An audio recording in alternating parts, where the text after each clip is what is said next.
Welcome, welcome, one and all, to a Vibrant Music Teacher chat. I am simply thrilled to have you here. This is the weekly show where we dive into the latest music teacher news, fun stuff that's coming up in our industry that's relevant to you, a special topic each week, and a website review too, so that you can learn about marketing and how to best present yourself online. So if you are brand new here, type new into the comments and let us know that you're new, and we will give you a huge warm welcome. This is a community show, it's a great experience, and I'm delighted that you've been able to join me for it. If you are watching live or on the replay and I say anything you don't understand or you want to ask me a follow-up question, just type it into the comments. I'd be delighted to help you out. And if we haven't ever met yet, hi, my name is Nicola Canton. I run a site called Vibrant Music Teaching, where I help music teachers find better balance in their life, create lifelong musicians in their studios, and have successful businesses too. On this channel, Colourful Keys, and on our Colourful Keys blog, we provide resources for teachers about business and teaching to help you teach more creatively and have more fun while doing it. So I am simply thrilled to have you here for the first show of 2021, and we're going to dive right into some music teacher news. Okay, so the latest news. Well, it's been a couple of weeks, so things are changing around here. I have been working. I have been working. I'm not going to lie to you. I have been working over the break, but I definitely did scale things down quite a lot, and I was only doing little bits and pieces during the holiday break. So my last big thing that I did before the break was the Tanara Expo, and I presented at that about grit, and it was really fun. It was one of the most fun presentations I've given for a while. The chat was hopping, and thank you so much to any of you who were there for that, because it really was a great way to wrap up the year for me, and I hope for you guys too. And then after that, I sort of scaled things down a little bit. It got a little bit gentler, but in one way it got a lot more extreme because I started my painting project. That was my big thing to do over Christmas.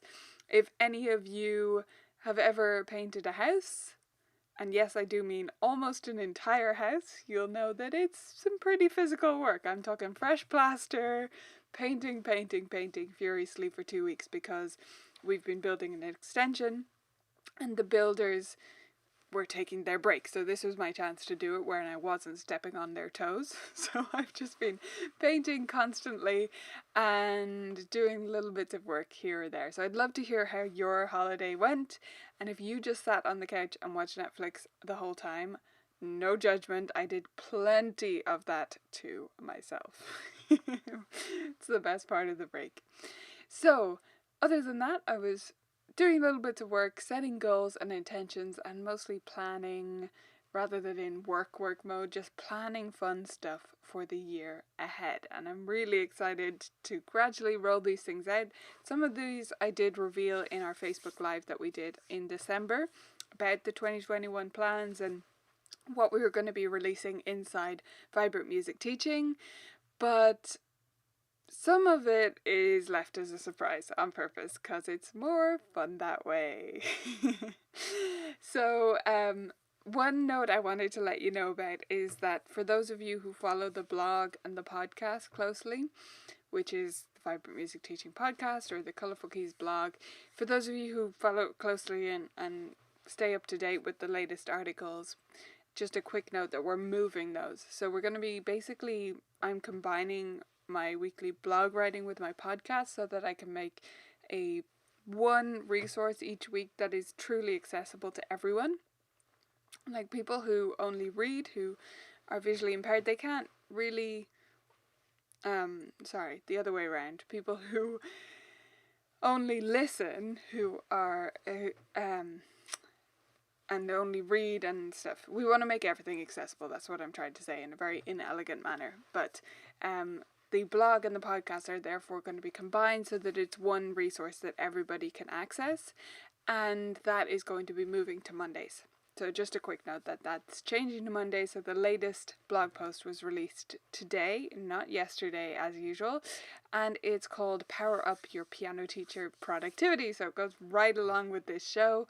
And if you want to check it out, read it after you've finished watching the show on the Colourful Keys blog at colourfulkeys.com.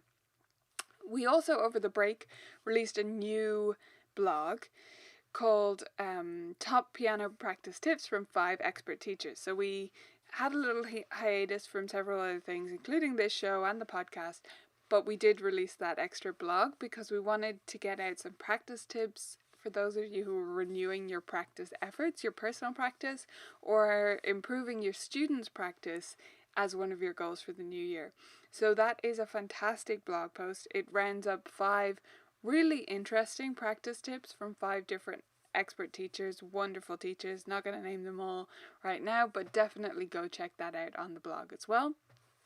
And then we had a new YouTube video release here on the channel, which was, it's called Fab new jazzy pieces for piano students. That's here on the YouTube channel. If you're not subscribed to the channel and you didn't get notified about that, make sure to subscribe. I've just recently learned that you have to hit subscribe and hit the little bell notification icon in order to get notified. That if you're just subscribed, you don't get a notification unless you hit the bell. Weird of YouTube, but there you go. So make sure to do both those things so you get our video notifications. That is about a great book of jazz pieces, and they come with backing tracks. The backing tracks were all live recorded, so they're really, really special, and it's a beautiful collection of jazzy pieces. Great fit for let's say late beginner up to intermediate kind of level over those 2 books. So check that out if you haven't seen it already.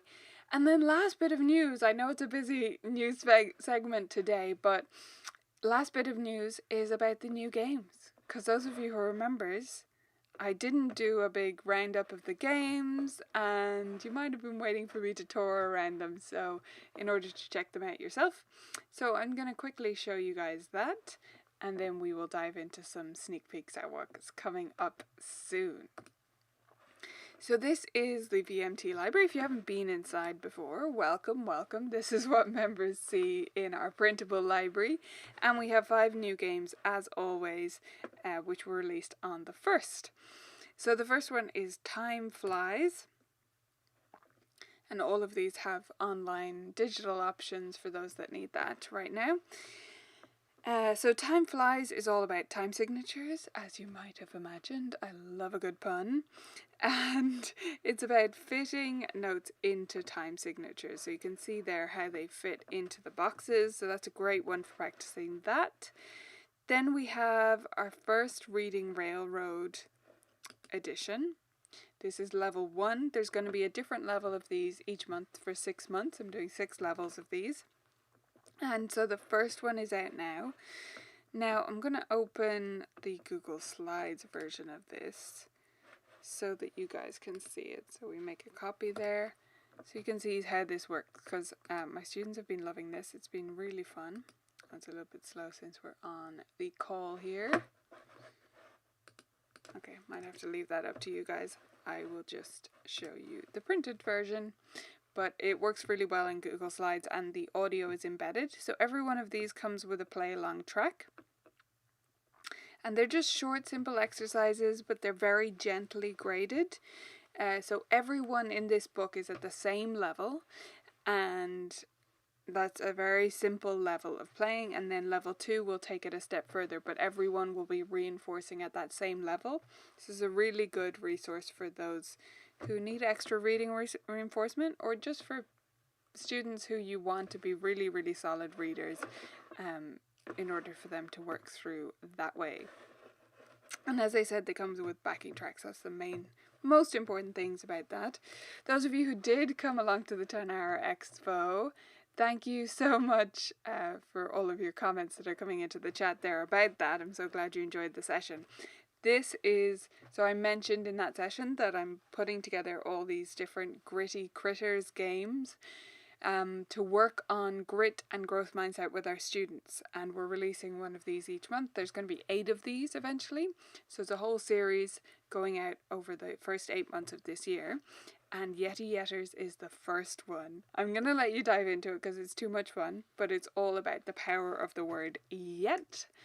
And as a supplementary suggestion to that, if you remember and you're using that game, I suggest showing your students the Sesame Street video before they play it, because that's super fun. It's called The Power of Yet, and one of the teachers who works at Colourful Keys said it got stuck in her head all day, but it was totally worth it because she thought it was awesome. Then we've got Your Measure.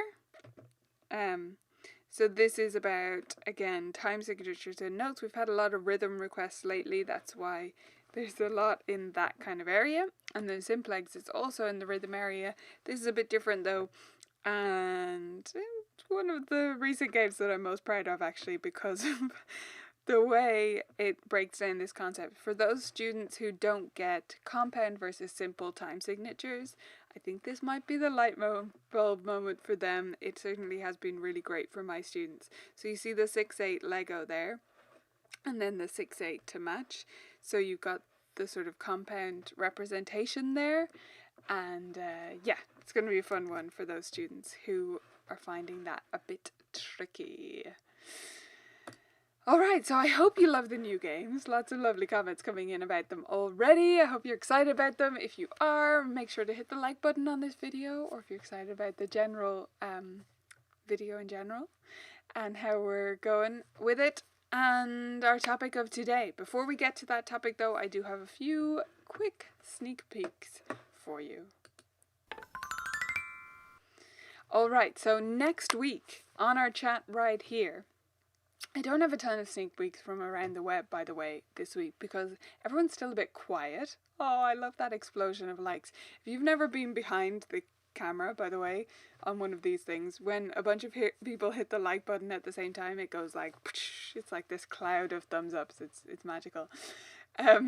So, yeah. There's not a lot of stuff going on around the web. I don't have loads of sneak peeks to give you from other people because everything's a little bit quiet. But right here on the show next week, I wanted to let you know that we're talking about recalibrating your life balance. Recalibrating your life balance. Those of you who've heard me talk about life balance before, you will know a little bit about what I mean by that. But if you haven't, then you'll have to tune in next week for that and see what that's all about. That's going to be a really fun one. It's not work-life balance, it's life balance. And then all this month long, we're talking about productivity on the blog, and we're going to have the Productivity Power-Up course coming out in the Vibrant Music Teaching Media Library, Video Library for you later this month as well. So that should be super fun. Now, one last thing to let you know about, which is Inbox Zen. Who's signed up for Inbox Zen so far? This is starting next week, and there's actually a kickoff call this Friday, so it kind of starts this Friday. So you want to sign up right away. It's at vibrantmusicteaching.com/zen. This is not members only, this is for everyone, so share it with your teacher friends. It's called Inbox Zen because it's about making your inbox calm and finding calm in other ways. So every day during the challenge next week, I'm going to be releasing short videos. They're actually being released right here on YouTube, but you need to sign up to get the extra emails with the extra info and reminders and all that good stuff, and to be able to join our wonderful Facebook group, which is a pop-up Facebook group just for the challenge. Yay! So glad you'll be joining me. Oh my gosh, so many of you. That's awesome.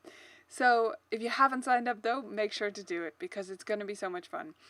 vibrantmusicteaching.com/zen is where you do that, and that's how you'll get the daily prompts, the daily videos, and the email reminders and all that stuff, and you'll be able to join our special Facebook group, especially for the challenge. So the kickoff call, for those of you who have already signed up, the kickoff call is on Friday, and if you can join me for that, it's going to be on Facebook Live, not YouTube Live. If you can join me for that inside the Facebook group, please do, because I would love to have some friendly faces there. Everyone's friendly in the group, of course. But I'd love to have you all there and get it all started off. And it's going to be a preview of what's to come, as well as some tips for getting everything up and running and making the most of the challenge. I'll put it on the screen one more time and someone can type it in the chat for you if that helps, Stephanie, okay? vibrantmusicteaching.com/zen. If someone could type that in for Stephanie so that she has a direct link she can copy paste, that would be awesome. Love you guys. Okay, so let's dive into the main topic and talk about productivity. Productivity, what does it mean to you? That's the first thing I want you to do when it comes to productivity as a music teacher. I want you to define what it actually means to you, because that's what's most important. I'm going to be giving you 6 different tips here about how to improve your productivity as a piano teacher, but this is the number one. It's about definitions, actually. What is productive? Because the biggest trap in productivity is to try and make yourself more productive without first defining what it means to be done, right? There has to be a point at which you say, I am now productive. I am as productive as I want to be. I am as efficient as I want to be. I am finished for today. If you don't set that bar, you'll never reach it, because there's always a way to be more productive. And you don't work on a factory line. There isn't a maximum number of widgets that you can produce in an hour. You're not trying to hit a target to get a bonus. You're trying to balance your life. You're trying to be productive so that you can save time to go ice skating or bake cookies or just sit on your bum. Whatever it is that you want to do, you need to define what productive looks like for you. So you need to define what you want to get done in your studio, what creative projects you want to have going on, how much time you want for each of those things. And you could define it as being the largest amount of time, as in, I want to save time for this creative project. I want to have at least 5 hours a week to work on this fun thing. Or you could define it as, I want to spend a maximum of 2 hours per week on my office admin, and make yourself productive in that way. But if you don't have a definition, you won't have a destination. You won't get to anywhere because you don't know where you're going. It's that old trick, right? If you don't have a destination in mind, you're just meandering around the forest. And sometimes that's fun. But when it comes to being productive and running a business, it's pointless. You're just walking in circles, endlessly feeling busy, busy, busy. Tip number 2 is about your email. And I really want you to sign up for the Inbox Zen challenge if you are watching this just after it comes out, because email is one of the biggest time sucks. And actually, we all think we get so much email, and we kind of do. I mean, I get an enormous amount of email, I really do. And I'm sure you do too. But sometimes I think we overestimate it.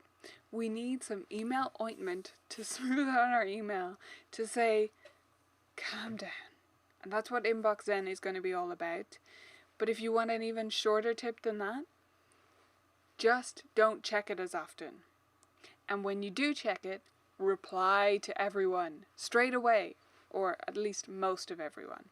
As soon as you open an email and say to yourself, I know the answer to this. I know what to say to this person. Just write it. This is the biggest trap I fall into with email. I open it and I say, and then I'll think about that, and then I close it and I put it aside. But if I just replied to it right there and then, it would have been fine.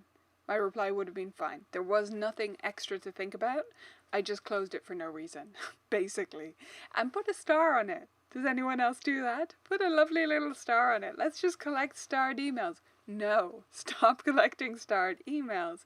Start replying to them right away. If it's going to take you less than a minute to reply to something, just reply and move on. So much easier. Tip number 3 is about comparisonitis. There was an extra T in there. Comparisonitis. I'm sure you're familiar with the idea of FOMO, fear of missing out. And then there's its opposite, JOMO, joy of missing out. I don't particularly like either of those terms, but what I do want you to think about is the idea of comparisonitis, because there's this huge trap that we fall into as teachers. And the trap is thinking that everyone is doing all of the things that we're seeing. I mean, you don't really think this, but kind of, if you really examine your own thought process, you see my blog and someone else's and Pinterest and YouTube channels and Facebook comments, and you kind of put them all together as if one person is doing all of those things. Do any of you do this? Let me know if you do. I think a lot of us do. We put all these things together into one amorphous blob of teacher goodness. And then we never live up to it. Because the truth is, those were done by all of these different people. And we're one person.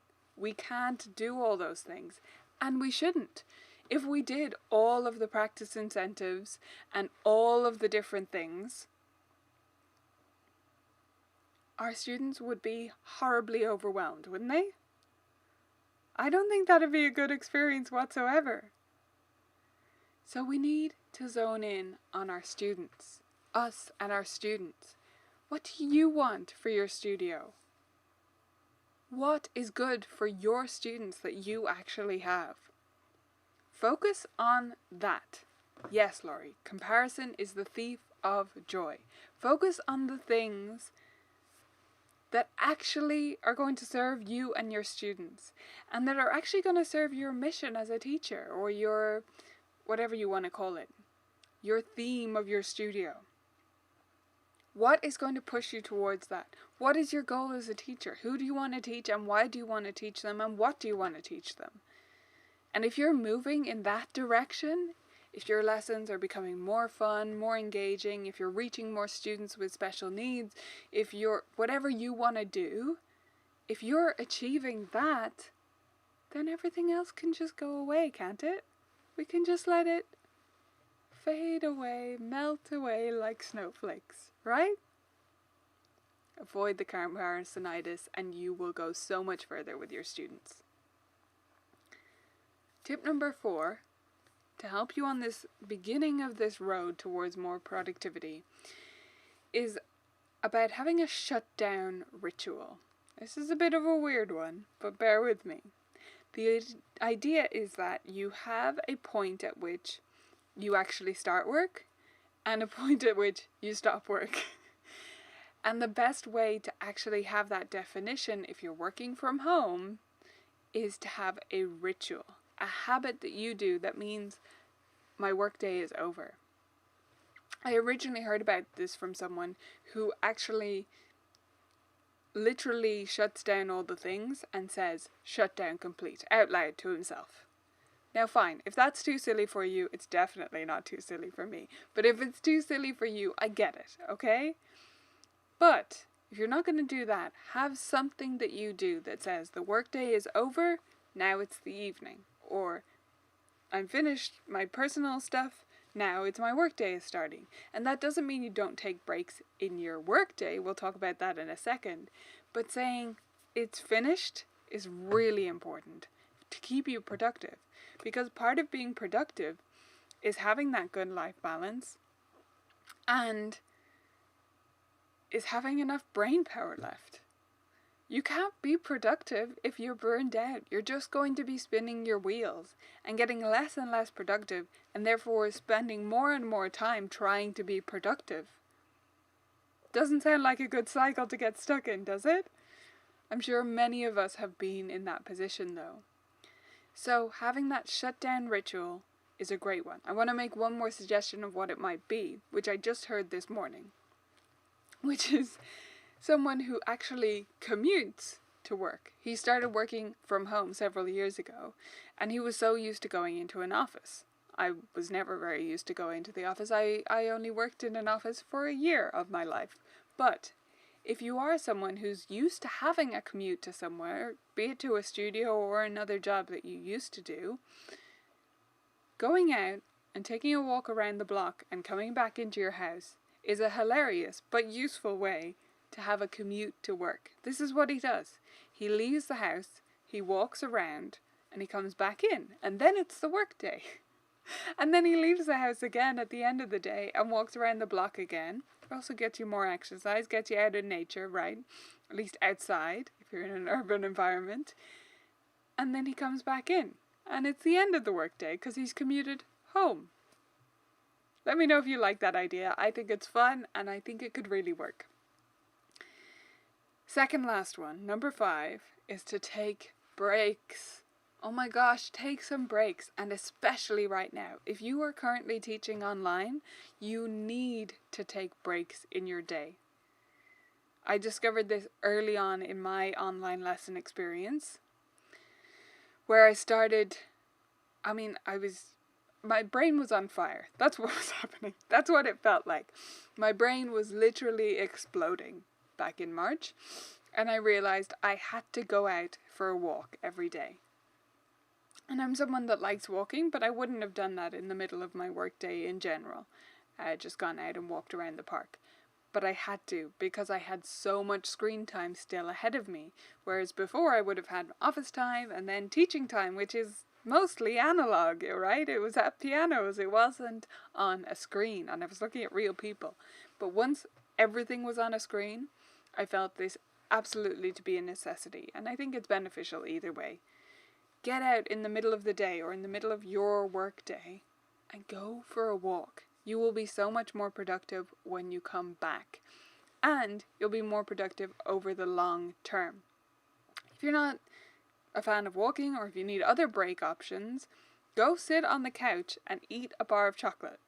If that's what you want to do, that's okay with me, right? Or go read something. I've taken to doing this more actually with my coffee instead of letting myself listen to podcasts all the time. That's still what I do most of the time. Sometimes I think, do I need more information in my brain? No. What I need is some escapism. And so I'll take my 11s, my coffee at noon, and I'll read my book instead. And I'll escape to somewhere else. Right now that's World War II, but it could be somewhere more pleasant most of the time.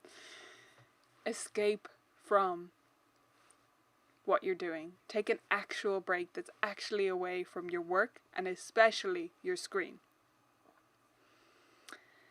And then last one, number 6. Some of you will predict this before I finish the sentence. ... What's it gonna be? What's my last tip gonna be? How are we gonna be more productive? Someone already said this before the broadcast started in a way, actually. I'm sure you guys can guess it. It's 4 words. It's usually 3 words, but it's 4. What are my 4 words going to be, guys? I'll give you the starting letters. J, D, O, T. J dot. I like that. Let's call it J dot. What does J dot stand for? Thank you, Laurie. Thank you, Charlotte. I put a J in front because it's exactly as Carrie said. Just do one thing. Just do one thing. Not everything. You can't do it all at one time. That comparisonitis, right? We're not doing all of the things at the same time. Nobody is. I am not. Even all the things on my blog, they're happening at different times. And you read it all in one go and go, oh my gosh, I have to do all of the things. No, I don't even do all of those things at the same time. Just do one thing. Multitasking is a myth. Yes, Ellen. Except for a very small, minute percentage of the population, which you are probably not a part of. It's just probability. You probably can't multitask. So don't try. Just do one thing. And not just in the moment, multitasking, right? Single tasking. But do one project at a time. Try one new idea, right? Don't try and do everything. Okay, so those are the 6 starters for productivity as we head into 2021. First of all, define what productive is. Define what the end point is. Otherwise, you're never going to know what when you get there. Then have some email ointment, some email salve, and calm things down in that inbox and try to reply to things straight away. Delete all those emails you're not reading. Unsubscribe to the marketing emails that you're not opening. Avoid comparisonitis and FOMO. Try to stay away from it and know that everybody is not doing everything at the same time. And you need to do what's right for you and your students. Try having a shutdown or a startup ritual if you have difficulty switching off at the end of the day or getting into work mode at the beginning of the day. Take breaks, not just when you feel you need to, not just when you're melting, but before that. Have a ritual of taking breaks every day. And when you do that, try to get away from a screen and away from work. And then lastly, J. Just do one thing. Just one thing at a time. Make one change. Bring improv into your lessons. That's your one thing. Change your assignment sheet system. That's your one thing. One thing at a time. It compounds. It builds up. And that's how you make real change in your studio. Okay. So, we're going to head into some web reviews. And then we're going to have our AMA session.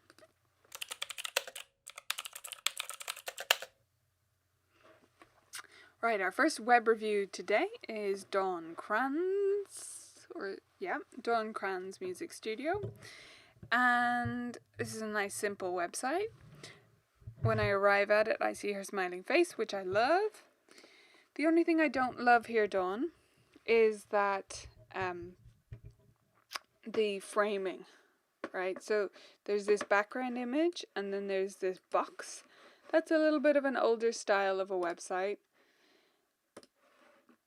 So I would have it be the full page or it'd be the center but with the thing either side, but not inside a box in this way. If you can change that, I would.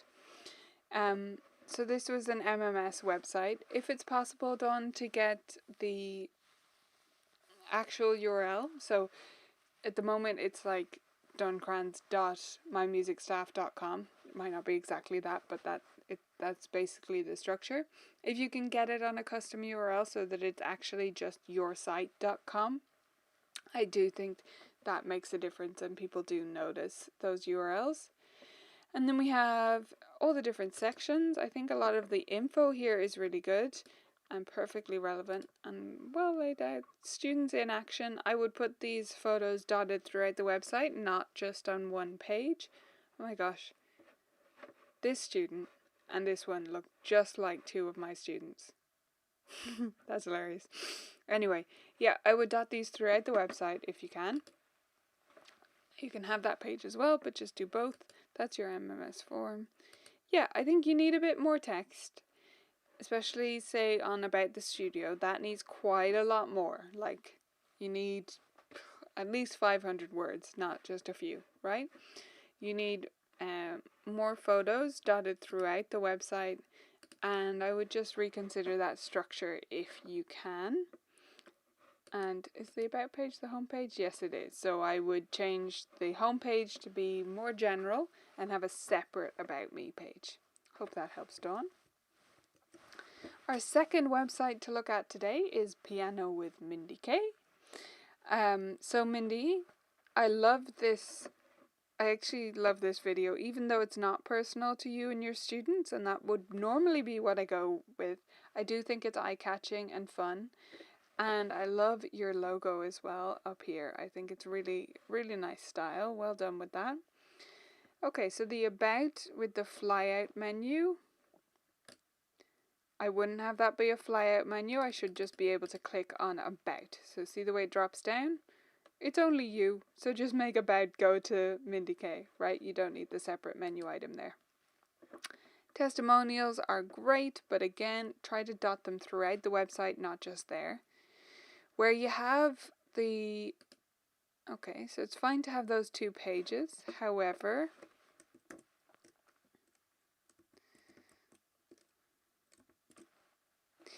However, when you do have that, I would still make this clickable.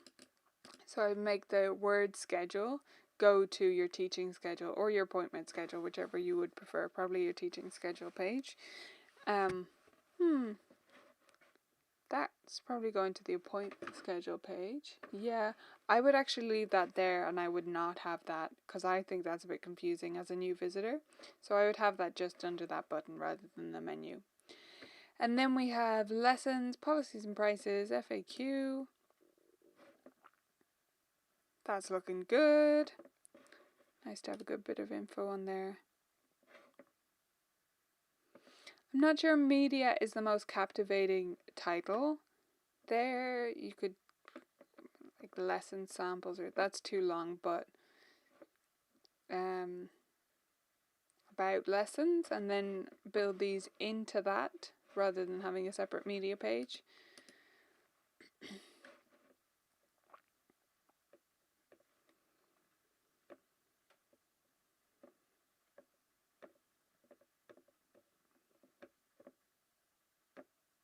Whenever there's a blog, I always scroll back just to see if people are updating it fairly regularly, which it seems like you are. So that's wonderful, wonderful, Mindy.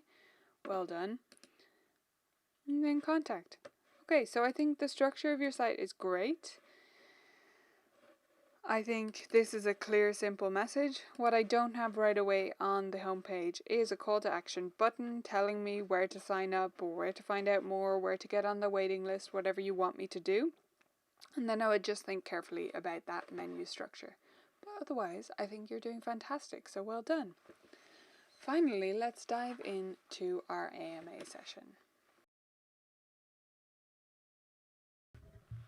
Alright, so right away I'm going to scroll up here and see what questions we have, and I'll take any that come in with question at the start. So, Laurie said, just curious. Oh, Laurie, by the way, look what my tea is in. Thank you for that. She said, just curious, not trying to be too personal, but is your husband's name Paul? No, my husband's name is not Paul. My husband's name is G. He's Chinese, so that's J-I-G. Sometimes when I say that, people spell it Jig. I mean, it's G spelled J-I.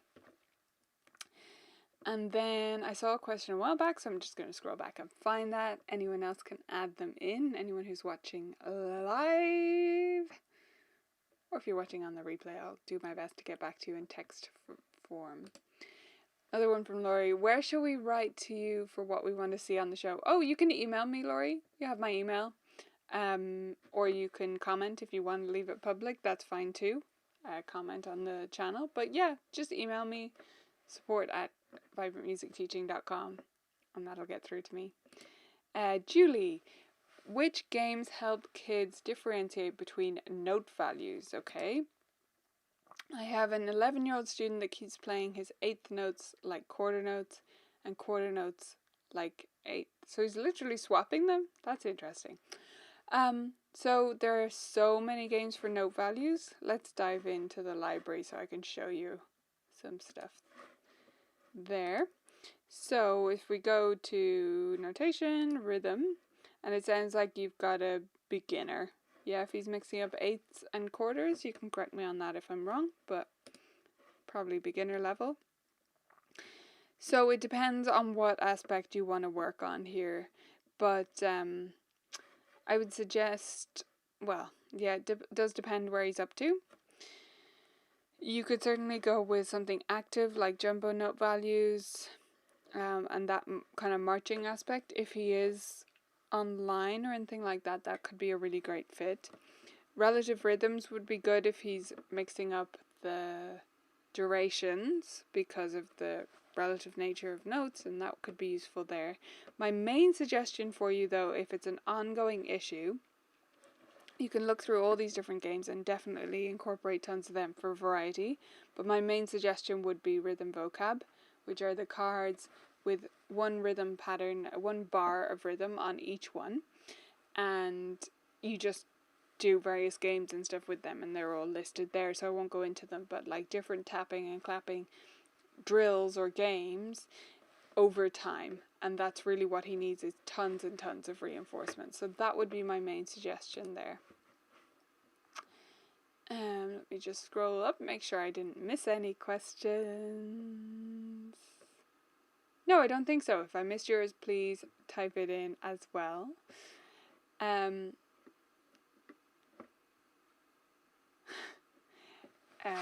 Yeah, awesome.